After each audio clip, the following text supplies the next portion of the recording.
Assalamualaikum warahmatullahi wabarakatuh. Perkenalkan, nama saya Siti Muriatul Maula dari kelas 10 IPA 1. Dinasti Umayyah atau Kekhalifahan Umayyah adalah kekhalifahan pertama Islam setelah Khulafaur Rasyidin yang memerintah dari tahun 661 Masehi sampai dengan 750 Masehi dengan Damaskus sebagai pusat pemerintahannya. Nama dinasti ini dirujuk kepada Muawiyah bin Abd Asyams, kakek buyut dari Muawiyah bin Abu Sufyan. Sistem pemerintahannya monarki berbentuk kekhalifahan. Dinasti ini memiliki 14 khalifah, salah satunya khalifah keempat yaitu Marwan bin Hakam. Adanya saya di sini adalah untuk menjelaskan atau mempresentasikan mengenai khalifah keempat yaitu Marwan bin Hakam.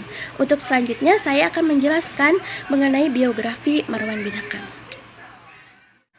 Marwan bin Al-Hakam bin Al-As atau Marwah I lahir sekitar 623 sampai 626, meninggal pada bulan April atau Mei pada 685, adalah Khalifah Umayyah keempat yang berkuasa kurang dari setahun pada 684 sampai 685. Ia adalah khalifah pertama dari Trah Marwani, Marwan dan keturunannya yang menjadi penguasa Umayyah menggantikan Khalifah-Khalifah Sufyani, Abu Sufyan dan keturunannya. Untuk selanjutnya saya akan menjelaskan mengenai proses jalannya kekhalifahan Marwan bin Hakam. Muawiyah bin Yazid mengundurkan diri tanpa merujuk seorang pun sebagai penggantinya. Para pemuka dan pembesar keluarga Bani Umayyah yang tetap ingin mempertahankan jabatan kekhalifahan berada di tangan mereka segera mengangkat Marwan bin Hakam sebagai khalifah keempat Bani Umayyah. Sebagian besar penduduk Yaman yang berada di wilayah Syam menyatakan berada di pihak Bani Umayyah, termasuk di antara mereka Husain bin Al-Namir, panglima perang yang pernah memimpin pasukan untuk menyerang Abdullah bin Zubair di Mekah. Dengan demikian, tak mendapat dukungan dari wilayah Hijaz, Irak, Iran, dan bahkan Mesir. Namun dukungan sebagian besar penduduk Yaman itu, pihak Bani Umayyah mendapat kekuatan yang tak bisa diabaikan. Marwan bin Hakam bukanlah sosok baru dalam catur perpolitikan kala itu. Sebelumnya ia pernah menjabat sebagai penasihat Khalifah Utsman bin Affan, pengaruhnya tidak kecil terhadap kebijakan pemerintahan. Tak sedikit kebijakan yang ditelurkan Khalifah Utsman kental aroma kekeluargaan. Beberapa gubernur kala itu banyak yang diganti dengan orang-orang dari pihak keluarga Umayyah. Misalnya jabatan gubernur di Mesir yang dipegang oleh Amr bin As diganti oleh Abdullah bin Sa'ad.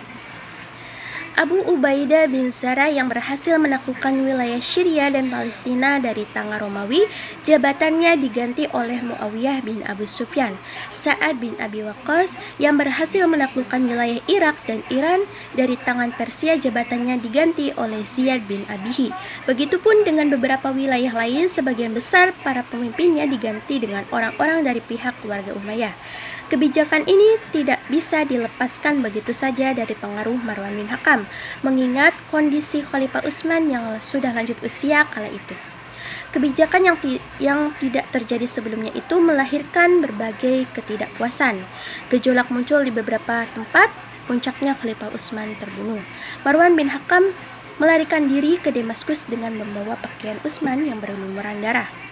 Lantaran merasa tidak puas dengan kebijakan Khalifah Ali yang tidak segera mengusut pembunuh Utsman, menyebabkan semakin keruhnya suasana.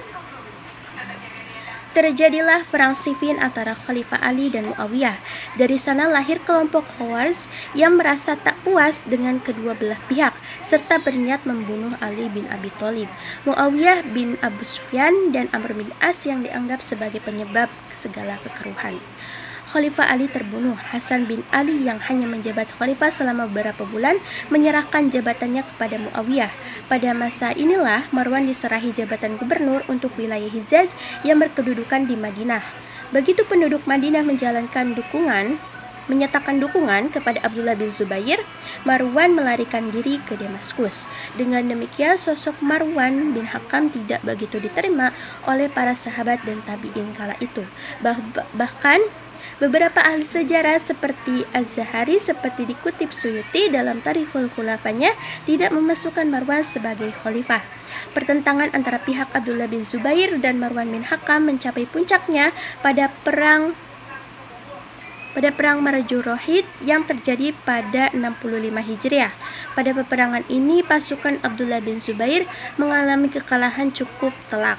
Penduduk wilayah Mesir dan Libya yang semula berpihak padanya mengangkat bayat atas Marwan, namun wilayah Hijaz, Irak, dan Iran tetap tunduk kepada Abdullah bin Zubair. Dengan demikian, pada saat itu wilayah Islam terpecah menjadi dua khalifah. Daerah Hijaz dan sekitarnya termasuk Mekah dan Madinah tunduk kepada Abdullah bin Zubair, sedangkan wilayah Syria berada dalam kekuasaan Marwan bin Hakam. Untuk mengukuhkan jabatan khalifahnya itu, Marwan bin Hakam yang sudah berusia 63 tahun mengawini Ummu Khalid janda Yazid bin Muawiyah. Perkawinan yang tidak seimbang itu sangat kental aroma politik. Dengan mengawini janda Yazid, Marwan bermaksud menyingkirkan Khalid putra termuda Yazid dari tuntunan khalifah. Dalam suatu kesempatan, Marwan sempat memberikan ejekan kepada Khalid dan ibunya akibatnya fatal. Ummu Khalid menaruh dendam yang luar biasa. Pada suatu kesempatan, ketika Marwan mendatanginya bersama para dayang, Ummu Khalid mencekik Marwan beramai-ramai. Marwan meninggal pada usia 63 tahun.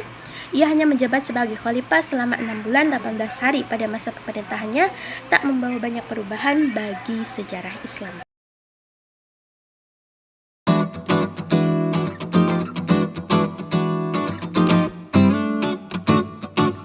Demikian saja presentasi dari saya, kurang lebihnya mohon maaf. Terima kasih atas perhatiannya. Pak Topik menjahit kopiah dijahit beldu yang utuh. Wabillahi taufik wal hidayah. Wassalamualaikum warahmatullahi wabarakatuh.